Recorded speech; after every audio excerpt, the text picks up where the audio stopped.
Tweet was deleted, and I know you're probably thinking, is that really news? But stick with me for a second, because this was not really any ordinary tweet. This was one posted by the official Twitter account of the Republicans of the House Judiciary Committee, an august body, run by Congressman Jim Jordan. And here's the tweet. Kanye, period, Elon, period, Trump, period. It was posted almost 2 months ago, and it's just been sitting there like that since then. And honestly, you could put that tweet, I think, in the history books. It is the perfect distillation of the current vibe of the conservative movement and Republican Party at this very moment. Celebrating 3 right-wing trolls purely because they make liberals angry.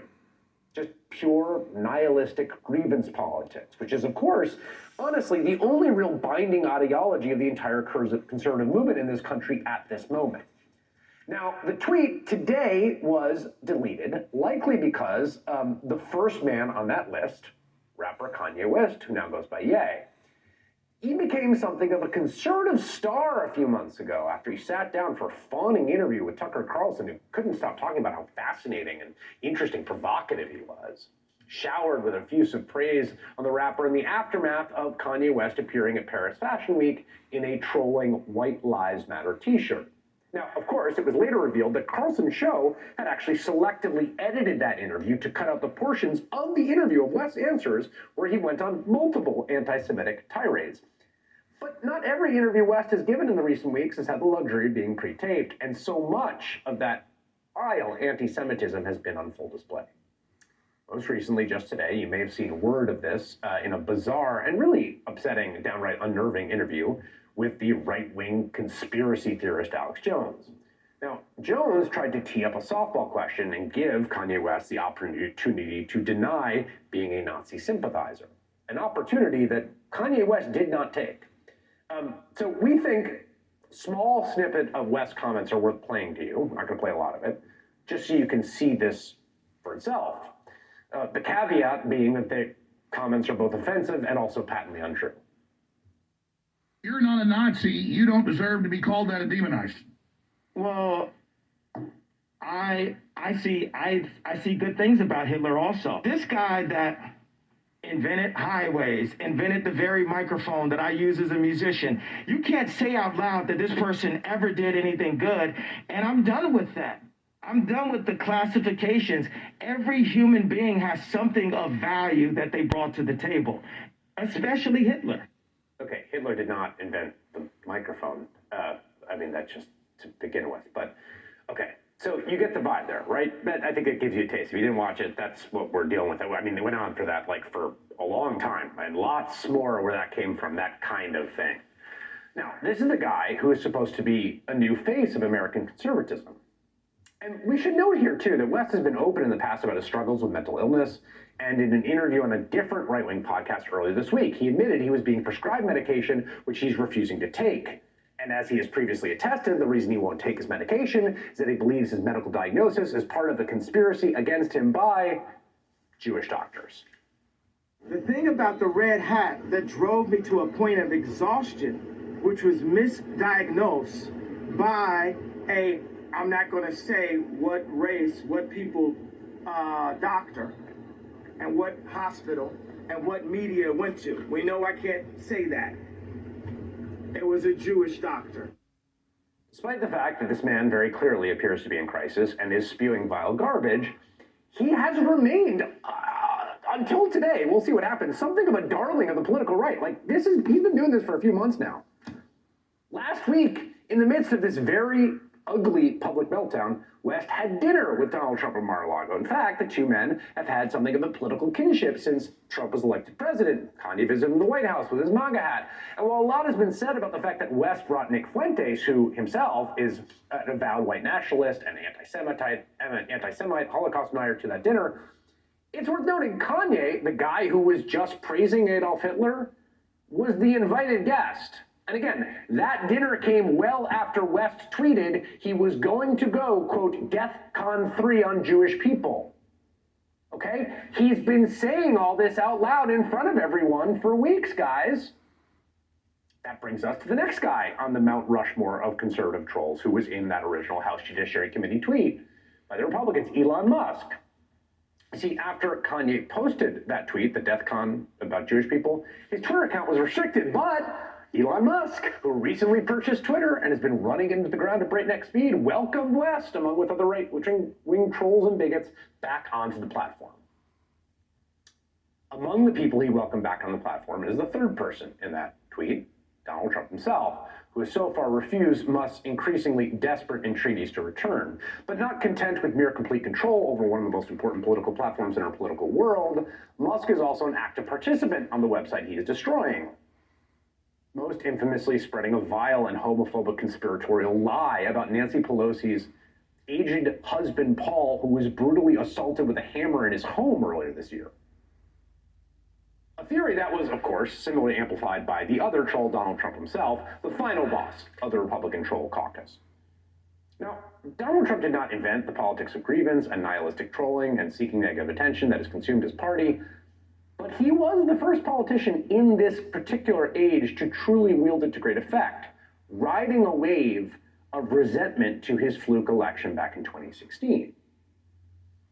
But here's the thing. It turns out that this form of obsessive negative attention seeking that we see from all three of those, not real popular with like most people, with regular voters, with normal people.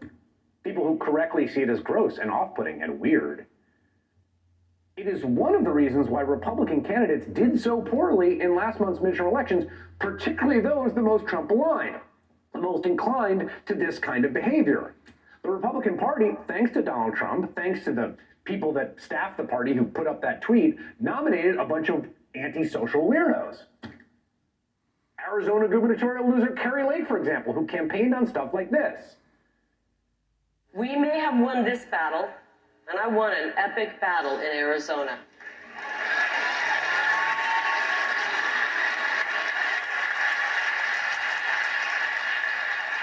We drove a stake through the heart of the McCain machine.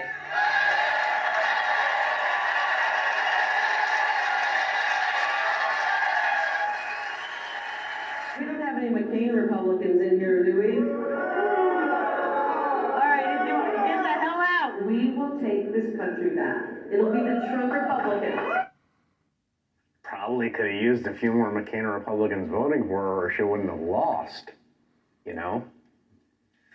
But more than that, like, I really think that normal people, I mean, whatever that phrase means, right? Like the massive people, the median voter, whatever you want to call it, they don't talk like that. Telling everyone who you hate all the time isn't a platform. But just because this latest round of MAGA trolls lost doesn't mean the movement is dead, not by a long shot. In fact, against all odds and against all common sense, they're full steam ahead on this train.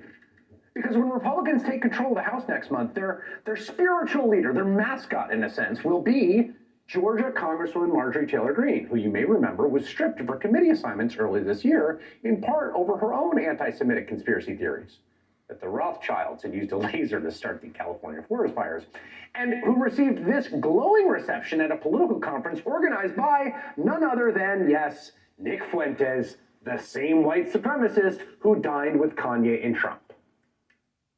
We are honored, we are humbled and excited to welcome to the stage right now for our first speech, and we love to get to know her much better. I think this is going to be the beginning of something great. The representative from Georgia, Marjorie Taylor Greene.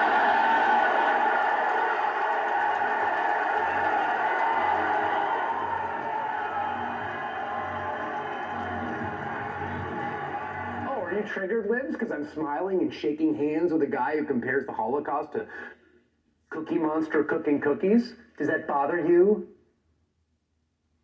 That's member of Congress. She's going to have committee assignments. She's going to be in Kevin McCarthy's ear. She's going to be calling a lot of shots. So, of course, the next question is, what does this form of troll politics look like as an actual governing vision? And I'm going to discuss that with the guy who literally wrote the book on it. Next. Today, in a disturbing hours-long interview on Alex Jones' conspiracy theory show, Ye, rapper formerly known as Kanye West, made anti-Semitic jokes, repeated disgusting stereotypes about Jewish people, and praised Adolf Hitler. But even after his first bout of hateful anti-Semitic comments, Ye has been openly embraced by leading conservatives. Donald Trump had him at dinner last week, along with white nationalist Nick Fuentes. Elon Musk welcomed Ye back on Twitter, even tweeted a Dragon Ball Z meme of the two of them, which Musk has since deleted.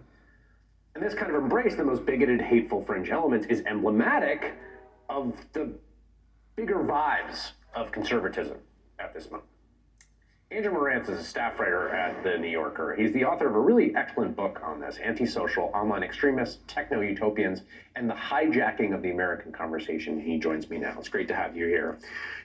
Your book, which is really largely centered on 2015-2016, the Trump campaign, is about the subculture of sort of like right-wing online weirdos who really gathered around Trump, the trolls, and it just seems like we're running some weird recurrence of that right now. Yeah, time is a flat circle, it turns out. Yeah, when I wrote that, I was pretty clear, and I think I said to you at the time and to others, look, these patterns are really important. The way in which new media forms can propagate formally reprehensible, formally beyond the pale things, that whole structure is important, but it's not like these individual people are going to be around in 3 or 4 or 5. I was wrong. The individual people that I was embedded with are still around. Some of them got kicked off Twitter and some of them are now coming back on. But yeah, there is this weird deja vu thing that, you know, the structures are still in place, the same people are still in place. They've red-pilled some really rich, powerful, important people, as you've been talking about, and like, people seem tired of it, but we don't seem to be able to escape it. So you just used this term red-pilled, which I used in an op-ed I wrote for New York Times about Elon Musk, and my mom was like, what's red-pilled? Hi, Mom, I love you. And good call that I did not explain that. So, because I think for you and I who are sort of immersed in this world and track it really carefully, like that tweet, Kanye, Elon, Trump, is like perfectly articulates it. And when we hear, 2 months ago when you and I have been talking about this, when you started to hear Kanye, you and I knew what he was reading, where he was getting his information. Same with Elon Musk. What does this term red pill mean? Because it actually describes a lot. Yeah, it's, it comes from the movie The Matrix. Do you want to take the red pill and see the truth, or the blue pill and, wake up and think it was all a dream? The way that the allegory works, the way that Plato's cave works, the way that we've been telling this story since the dawn of time, you got to take the red pill, because then you take the adventure. See reality. See reality, break the scales. The problem is that the people who are selling you that pill are not very smart. They don't really know their history. There's not a lot of context there. So then you end up ranting about Hitler in a mask. Right, because the red pill often ends up being like, see through the liberal media and see that the world is controlled by a Jewish conspiracy, right? Like that's the kind of thing. Right. And there's an entire universe, and you write this, this is when Kanye West is going to buy Parler, which is another sort of right-leaning social media network, which he's no longer going to buy as of today because he doesn't have enough money. He said, in the 2010s, when I reported on the online subcultures that were then known as the alt-right, I met dozens of atomized young men who had stumbled onto the trail that led from libertarian anarcho-capitalism to just asking questions hypernationalism to full-blown white separatism, male supremacy, and anti-Semitism. They didn't all travel the whole distance, but the path in front of them was clear and well-worn, and that is the path we are watching in real time. It's genuinely sad. I mean, as somebody who, Kanye West is a really big deal. You can't just ignore. I mean, I know there's this kind of very old advice at this point, don't feed the trolls. Right, yeah. Just ignore what they're doing. And there was part of me today that was like, what if we all just ignored him and he would go? But you can't. It would be genuinely bizarre if the most important pop artist of his generation was talking about loving Hitler and nobody talked about it, right? So then trolling sets up this impossible trap. That's the dynamic. Where you have to rebuke it, you have to talk about it, and yet to give it any oxygen is to play into the trap. Now, here's the question. So this negative attention, right? Trolling, which is, comes from the actual term, right, of trawling, right? That's how you catch fish, right? You catch their attention, and then they bite, and then you haul them in, right? And this is an old internet term. Marjorie Taylor Greene is like, perfect example, right? But now it's like, what does that look like with power? Yeah. Like, okay, the staffer, who I'm sure is, a 26-year-old red-pilled person who works for the House Judiciary Committee who tweeted that, right?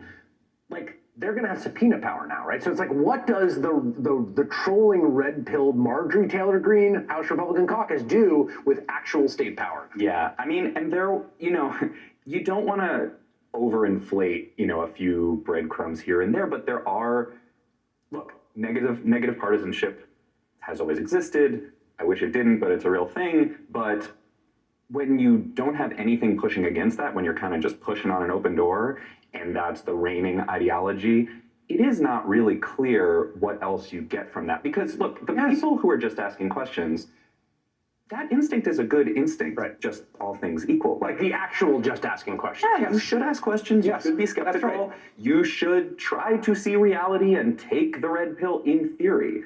But the marketplace of ideas, that vaunted theoretical thing, is in practice really broken. Well, and the key thing here, the business here, is they have set up an elaborate con to separate people who view themselves as skeptical, to turn them into the most credulous marks and separate them from their money. So that you can be the skeptical person